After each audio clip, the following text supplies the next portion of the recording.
Welcome to the College Football Survivor Show, where playoff survival is always on the line. Here's Shehan Jeyarajah and Bobak Hayeri.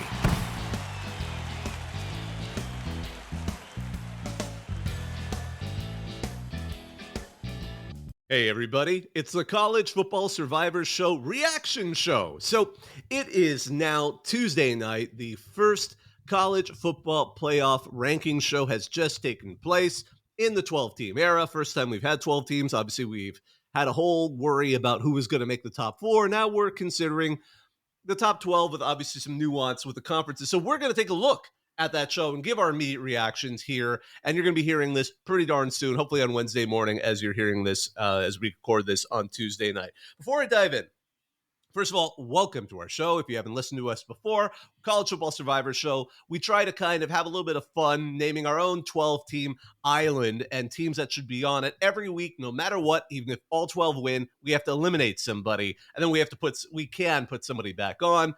This year, we're doing some extra finagling to make sure we have a representative of the 4P4 conferences, like the playoff, as well as a G5 team. But all of that said, we're going to get to our list in a second. Let me also say, you can find us on X and TikTok at CFP Survivor Show, where we do video highlights of the show, run polls, and listen to your feedback. My co-host, Shehan Jeyarajah. You might know him from CBSSports.com. If you don't, you should check him out there, as well as on X and TikTok at Shehan Jeyarajah. How are you doing today? I'm doing well. Obviously, you get all of these things back to back with Halloween, and then daylight savings time happens, and then the first playoff rankings and election day, and it's just a lot of things all happening at the same time. So I'm trying to take a few deep breaths here, but unfortunately, I will say this.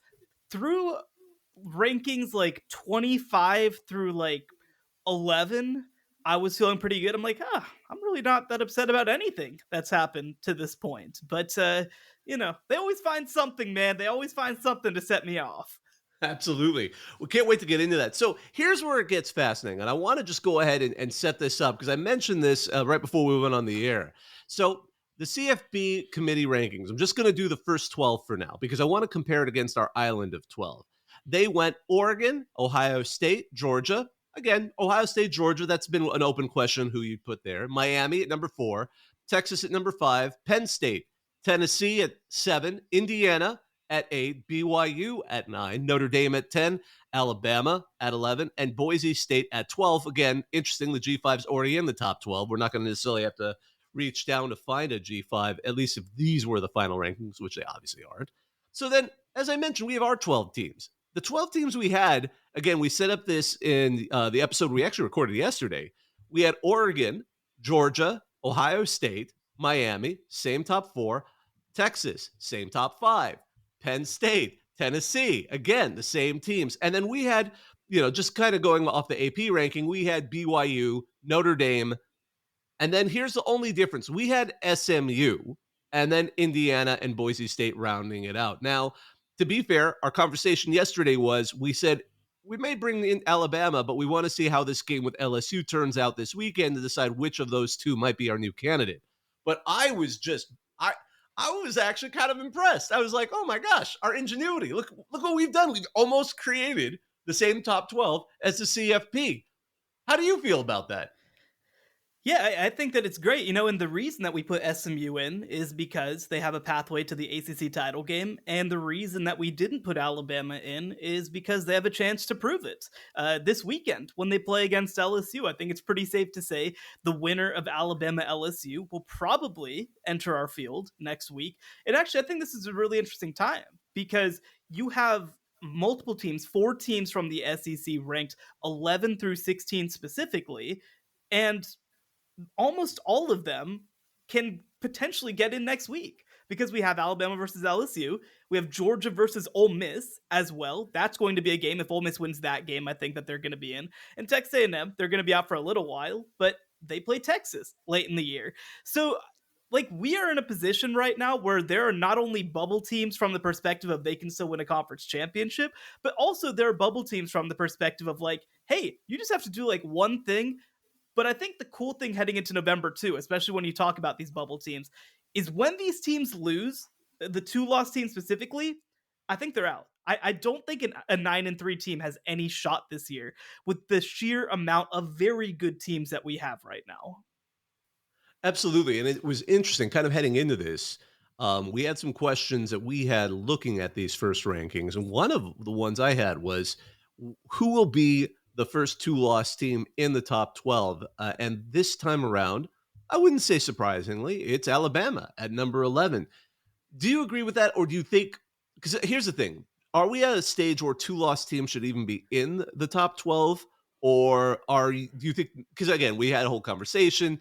We were balancing SMU against Iowa State. We decided SMU had a clearer path to maybe making the final cut, and SMU is just outside at number 13. And we'll set that aside for now. But as for Alabama, do you think that a two-loss Alabama deserves a spot above? And I'm just kind of looking again: 13 SMU, Texas A&M, LSU, Ole Miss, and then Iowa State, Pitt, Kansas State has to. So, of how about of those one-loss teams? Yeah, so I think for me, Alabama should be the top 2-loss team because you mentioned, of course, the other one from the SEC. You throw Kansas State in there, you throw Colorado in there, you throw Clemson in there. I think that Alabama, they have, of course, the win over Georgia, and that is legitimately something. I think going on the road and beating Wisconsin 42-10, that is something. They also have some pretty bad data points, of course, to their name. So my bigger issue with that is less that Alabama is at the top of that.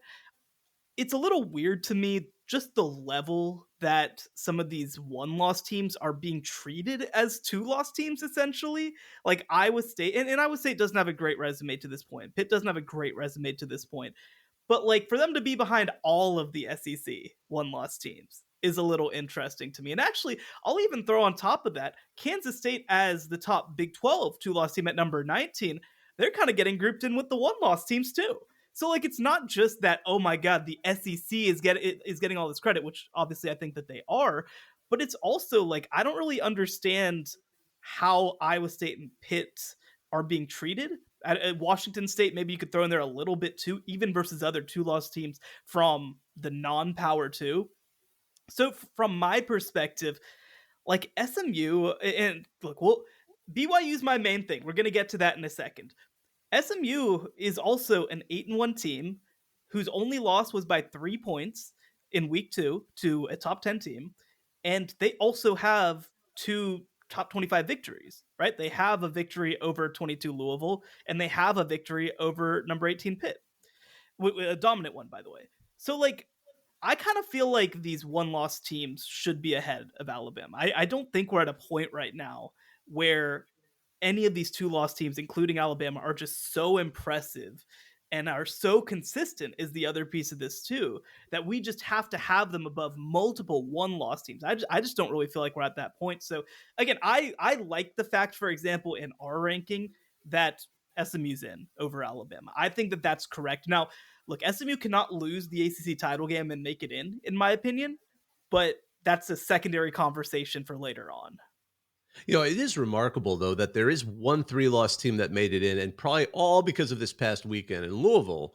Not only like in the low, I mean, they're in the bottom, section, but they're still made it all the way up to 22, understandably ahead of Clemson and Mizzou and undefeated Army, which rounded out the top 25. But I thought that was an interesting statement because suddenly Louisville's stock improved so much in the last several days because beating Clemson and the way they beat Clemson definitely gave them a second look. And here they are, remarkably, as the only three-loss team. Usually that would be something in the past that we would have seen reserved for like an SEC or sometimes even a Big Ten team. But here it is. It's Louisville. They managed to play themselves into respectability. Again, and again, I'm not implying that I expect Louisville to break themselves into the top 12, but one thing we did also mention, I would caution folks just to keep an eye on this. Not caution is even the wrong word. Just keep a track of this first ranking because we have no idea how low you can be and make it into that top 12. We're going to need obviously a few years to get some establishment there, but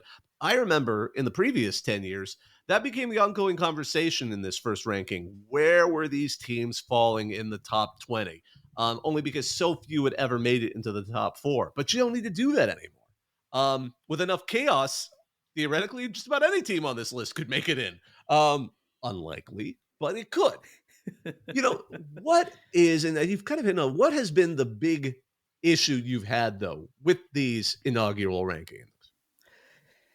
It's BYU, man. I do not understand why BYU's number 9. I came on the show yesterday and I said I felt like BYU might be a team that the committee actually rates higher than they appear in the AP ranking.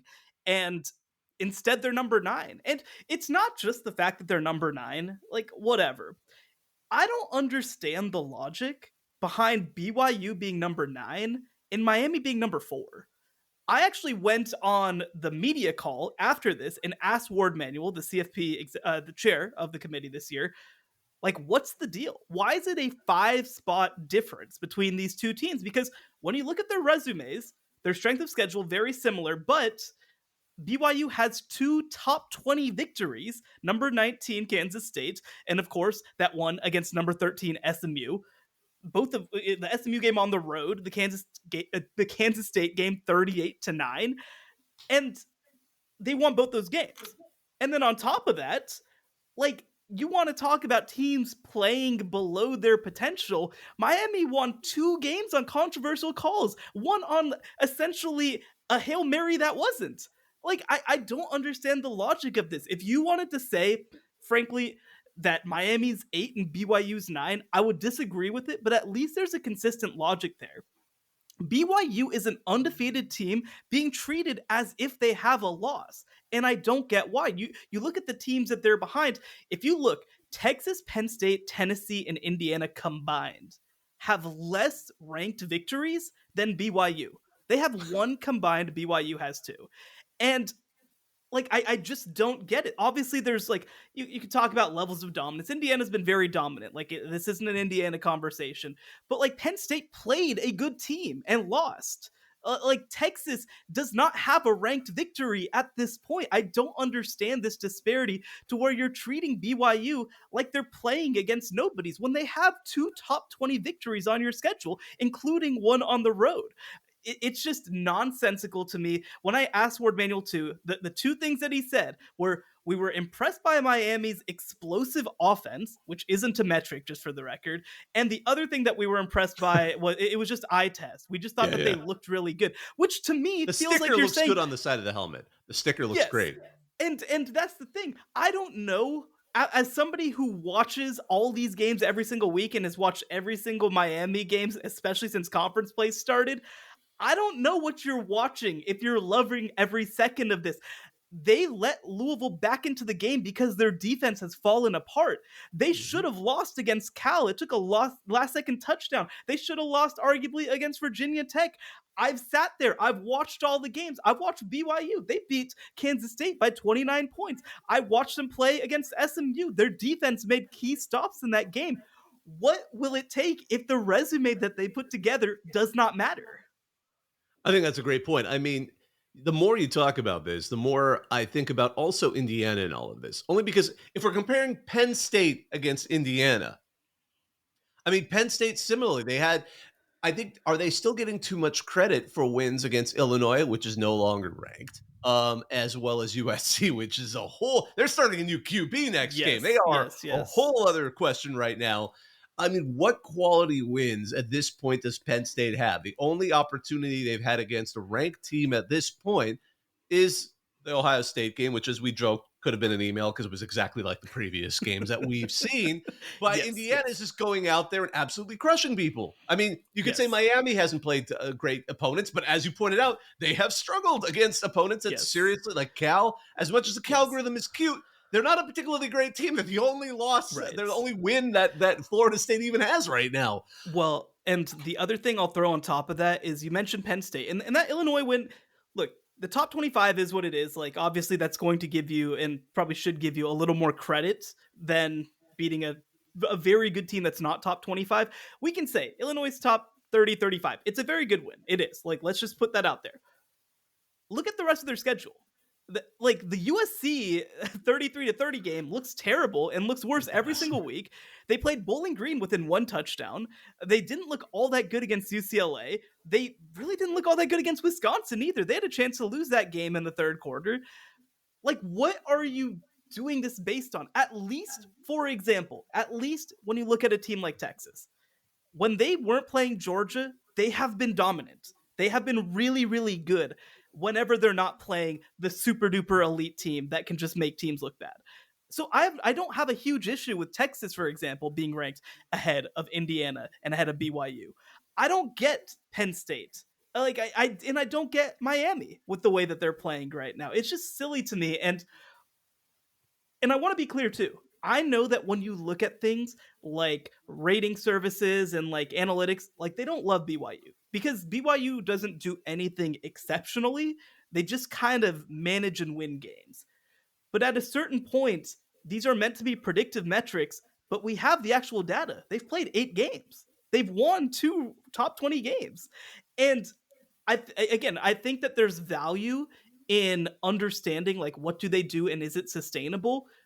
But like, are we going to be sitting here in week 12 or when they're undefeated, when they're 12-0 and they've beaten every team on their schedule and they go to the Big 12 title game and like, and for example, the reason I have such a huge issue with this too is because I think that BYU does not have an at-large case if they lose. If they lose to Iowa State, let's say, in the Big 12 title game, then they're not getting in. They're not. They're too low. Whereas if Miami loses to SMU or to Clemson or whoever, they're going to stay in. That's a huge difference between these two teams. It's a huge difference between these two conferences. And I don't see the logic behind it. And the other piece, too, is that it's not just about what's happening now.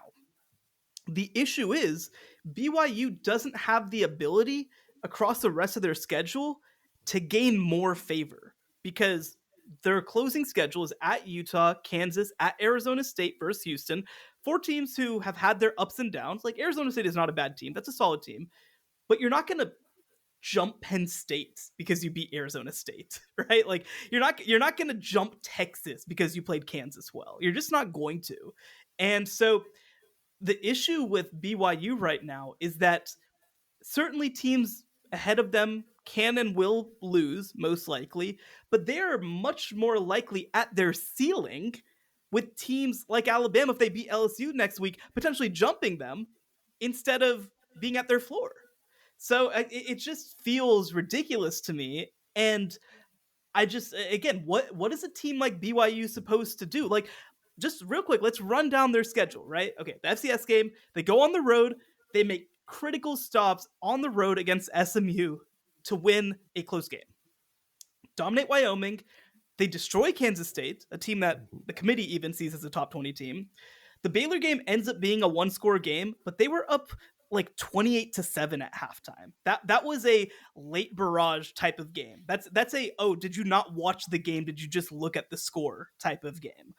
Arizona, they destroy. The Oklahoma State game, it was weird. That was not a good game from them. They had their off game, and they won on a last-second pass from Jake Retzlaff to Kamari Lassiter. I think you're allowed to have an off game. This last week, again, not super dominant, but they beat UCF by 2 touchdowns on the road. Like, what more do you want them to do?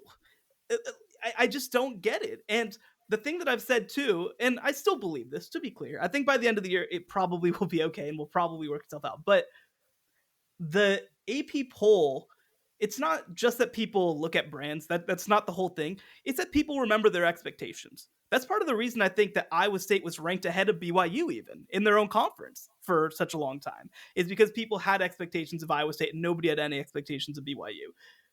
Well, like, now we're sitting here.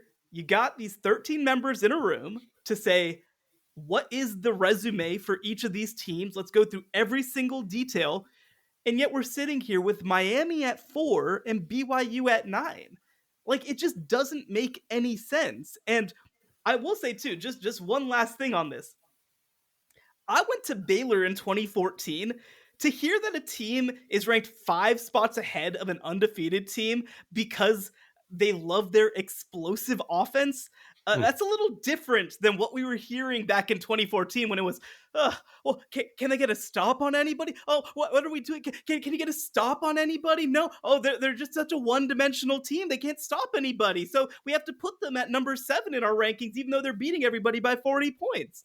And now I guess it's awesome and they deserve to be number 4.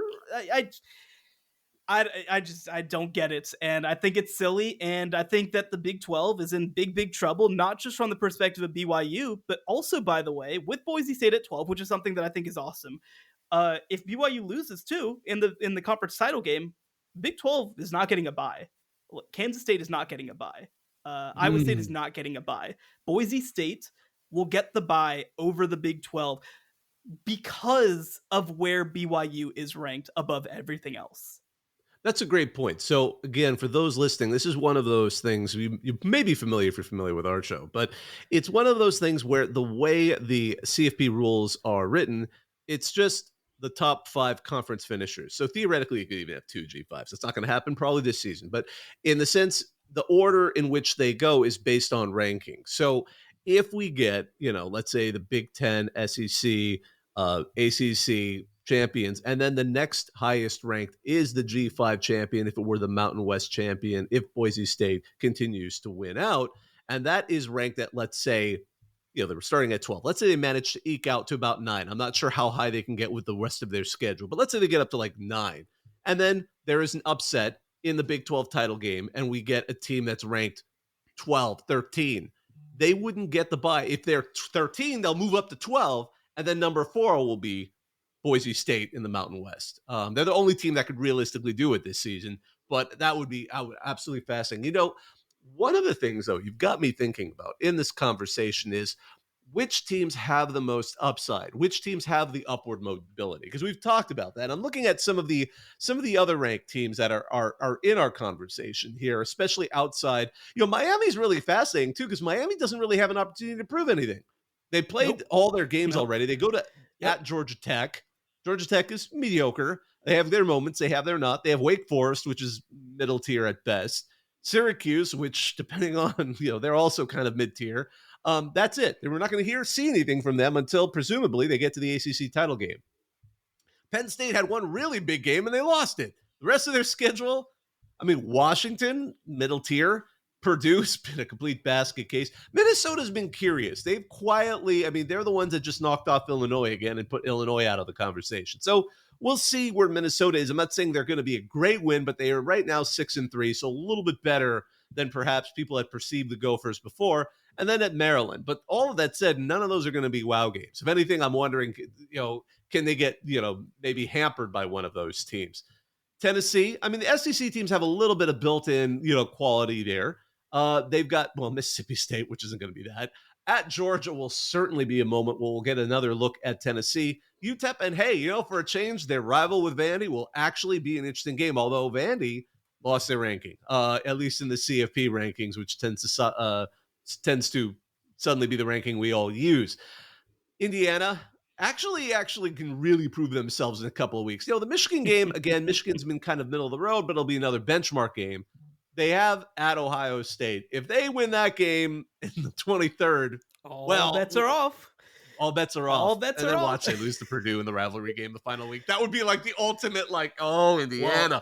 But that's where things are interesting. Is that if Indiana loses, I wonder what the tiebreaker would be between them and Penn State, because they'd both be 8-1 teams in that scenario in the Big Ten. So, look, if Indiana beats Ohio State, then their upside becomes the 1 seed in the entire playoff, because the SEC champion is going to have a loss. Like, it's already happened. Every team in that league already has a loss. Right now, it's a battle in the Big Ten between 2 undefeated teams and a 1. So it'll be really interesting. I have to say, I would be fascinated to see if Indiana loses to Ohio State, but in a way that is closer than Penn State's game. Like, let's say it goes into overtime or something like that. Oh, that would be an interesting one. But we're not going to forecast too far. I want to stick to this. Now, BYU, as you pointed out, Utah's been a disappointment. Kansas has been a bigger disappointment. Arizona State's been better. Again, not going to move the needle much, but not a bad team. And Houston's been kind of getting better, but this isn't their year. But who knows? That's Kansas State. You don't want to look past them. Notre Dame is the other one we haven't really talked about, only because, it was interesting to see them fall in at number 10.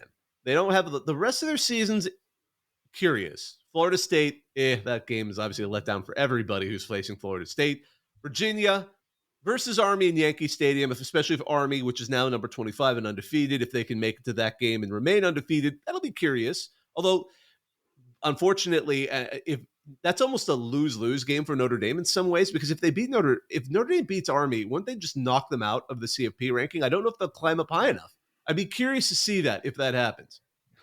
Well, the thing that would be interesting too is if Army beats Notre Dame, like I think that you're looking at a possibility where well, actually, let's get real crazy with it. If Army Good. beats Notre Dame and wins the AAC at 13-0, not only do I think that they probably jump Boise, they also might jump the Big 12 champion if it's not BYU.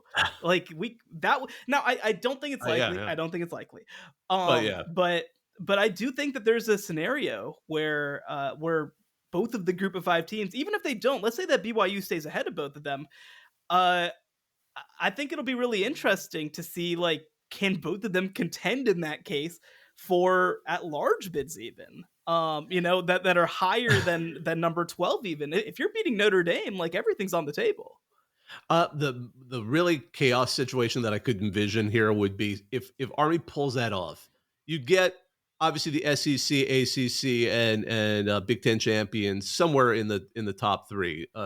Probably they wouldn't even move out of it very far.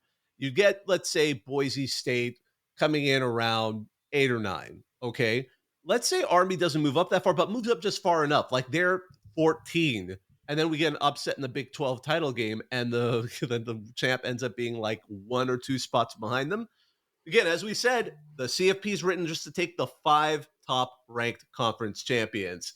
That would mean that the Big 12 is left out, which would be, oh my gosh, that would be like 2014 somehow topping itself for the Big 12, wouldn't it? I mean, that would be, that would be like, Can you Big 12 would be like, imagine? don't change the playoff again. That's like always our worst possible scenario year. Please, no more. But just rounding out the whole Notre Dame thing is they do have their finale at USC, and USC seems to be going out of their way to ruin the potential of how much that can give them a boost. We'll see how they do. And then finally, I just want to point to Alabama again. They get the LSU game this weekend is going to be make or break. Whoever loses that game is out of the conversation, I think, for the reasons you said. I just don't see a 3-loss Alabama or a 3-loss LSU being able to climb up because there's so many other good potential teams out there. And of course, they have at Oklahoma. Oklahoma's been off, and Auburn is a complete question on how they're going to do. And SMU, they're 13, but they will benefit probably from some of the losses that are just going to inevitably happen ahead of them, I think, because the rest of their schedule isn't also all that great. They have Boston College, again, mid-tier ACC team, Virginia, mid-tier ACC, and again, their rivalry with Cal to wrap up the season, as we've talked about before. None of those are going to move the needle much. It's interesting. So the upward mobility teams outside of the conference title games, it's hard to identify which ones have the best move. I mean, Miami, we just said it's not going to be Miami. Indiana probably has the best chance of them all, because if Indiana wins out, no questions asked, they're going to be a lot higher than they are right now. But BYU, I think you've identified as the team that got hosed the most, because starting at number 9, they really can't move up a whole lot other than winning out the rest of the entire season and winning their Big 12 championship game, which, if let's say they move up 1 or 2 spots, if you lose the Big 12 championship game at number 7, you could absolutely tumble out of the top 11 or so, or top 12 or so. And let's just say too, like, so right now, again, BYU's at number 9. Tennessee has to play Georgia. Think there's a very good chance they lose that game. Think they'd probably be they'd be behind BYU for sure. I'm curious where exactly they would be spelled out. But I think that, so Indiana, they're gonna lose in this projection to Ohio State. I think BYU moves ahead of them in that scenario. Because what I'm really trying to parse out is like, okay, if they are a 12-1 non-champion, like, where are they? I think that they're ahead of Indiana in that scenario. I think they're ahead of 2-loss Tennessee in that scenario. Penn State's not going to lose another game. Texas, even as a 2-loss team, might be ahead of them still. So it's like, maybe there's like 2 spots they could move up, but like it's just going to get so close. And again, then you're dealing with the winner of LSU Alabama. Then you're dealing with if Ole Miss ends up beating, it's just such a tough position to be in. And again, I feel like outside of last year was the year. The reason I was so mad last year is because I felt like the committee completely messed it up by leaving an undefeated ACC champion out of the field. The committee tends to get it right by the end of the year. But this is not a good start if you're BYU. It's really not a good start if you're the Big 12. The small irony of this is like the Big 12 field kind of got a good amount of respect with Colorado at 20 and, Kansas State as a 2-loss at 19. So like I feel like the committee is kind of acknowledging like, hey, the Big 12 is a pretty good conference this year, but it's just that one team at the top is just not getting respect. And Iowa State also, because they haven't played a lot of these teams, I think it's going to make things really tough for them. And this is not what you wanted to see, I think, if you are the Big 12 conference. One other team that I just was looking at their schedule just out of curiosity, and I wonder if Pitt probably has reached their maximum point, and losing the way they did to SMU may have knocked them out completely. However, Clemson isn't a total; they're still ranked. Louisville is ranked, and then their other two teams are not awful. Again, we're talking to the same team. They play everybody who we're talking about as a mid-range. They're playing Virginia and Boston College. Yeah. If Pitt wins out and there is some hiccup in one of the other teams, like a BYU or SMU, they would be an interesting one. All I got to say. Yeah, it's interesting, right? Because again, when we do all these projections, the issue is if they lose the title game, they're not making it. As a 2-loss team, they're not making it. But they just need SMU to mess up once, right? Well, actually, I don't even know if they need it once, because then they're in a scenario where SMU has the tiebreaker. Yeah. This is going to get real interesting because they could be sitting here as an 11-1 team. With, again, Clemson and Louisville probably don't finish top 25 if they lose to Pitt each of those games, but like two pretty decent wins. Cincinnati is also a top 35-ish team. Like, it's not nothing. I just also think too, though, that the way that they got killed by SMU is going to make it a little bit tougher for them. But you never say never. I think that they can play their way back in. And by the way, like, Miami has been known to mess some things up. So if they lose one along the way and you start going to tiebreakers, Pitt might be okay in that scenario. It is funny, though. I mean, we will see. It would be interesting to see a one-loss Pitt as like the angriest bowl team that did not go to the CFP. Like, are they going to be like Georgia something. Or Florida State, like last season, heading into their game? I can't imagine. But as we get ready, we're not going to make this a very long episode because these are our immediate reactions. Bigger picture, moving into the upcoming weeks. We're not going to do a reaction show for every CFP ranking. We might do one for the very end, obviously. But what are the bigger picture things you're looking for as we move forward? Yeah, it's a good question. So again, like we mentioned, we have some legitimate college football playoff elimination games coming up this week. Of course, the headliner is going to be that Alabama game versus LSU. I think that when you start talking about this game, like, the winner is almost certainly, unless they both look bad, that's definitely possible, but most likely is going to join our field this upcoming week. I think that we've got like some interesting prove it type games too, like Indiana versus Michigan. Like they should win that game, but I think that we'll learn something about Indiana, I think, if they crush Michigan. Another one, of course, Georgia Ole Miss, we alluded to earlier on the program. That one, I think, is also for Ole Miss a play-in game. I think Georgia's still in the field if they lose, but not as comfortably, and they would still have to play Tennessee, by the way. So Georgia has a path out. Georgia does, as the number 3 team in the country right now, have a path out of contention. And also, if they lose one of those 2 games, they're probably not playing for an SEC title and not eligible for a bye, even if they're viewed as the top team in the conference. So that's going to be something that I think people have to get used to. And this one's a little bit further down the board, but like, Missouri was ranked this week, and that's weird. And I don't think they should have been ranked. And it'll be kind of interesting to see Missouri versus Oklahoma, because Oklahoma's bad. Oklahoma's really not very good. If Missouri doesn't look good against Oklahoma and finally falls out, that's a huge damper for Texas A&M and for Alabama, both of whom are really putting a lot of their resumes on Missouri. And like, Missouri does have the win over Vanderbilt, which like is a legitimate win. It was in double overtime. I don't know exactly how much credit they deserve for it, but like I haven't looked to where I put them in a second. Let me actually pull that up. I have my 134 ballot, but like I had Missouri like well in the 30s in my ballot. I just don't think that they're even close. Yeah, I had them at 37 in my CBS 134 ballot this past week. And so if they lose to Oklahoma, who's terrible, like who's so bad, I'm curious if it like makes any sort of dent in the perceived resumes of an Alabama, who really, like, again, they have that Georgia win and have kind of looked shaky since then.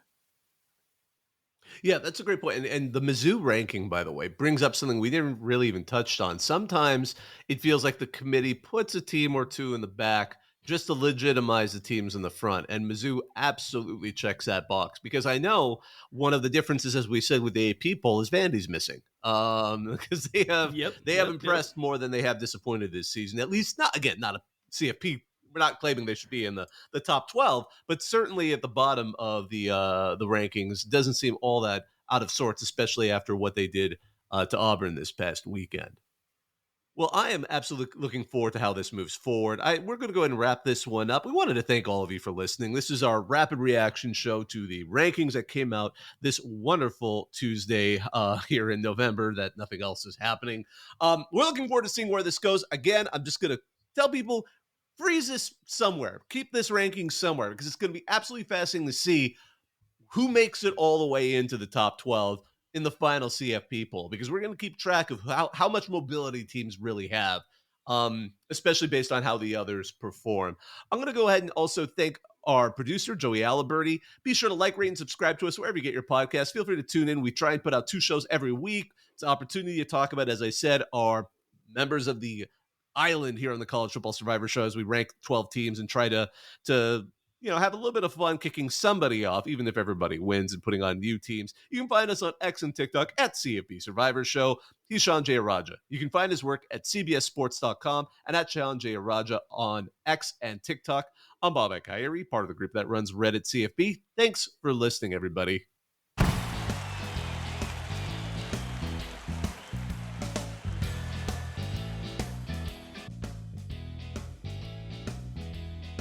The College Football Survivor Show, where playoff survival is always on the line.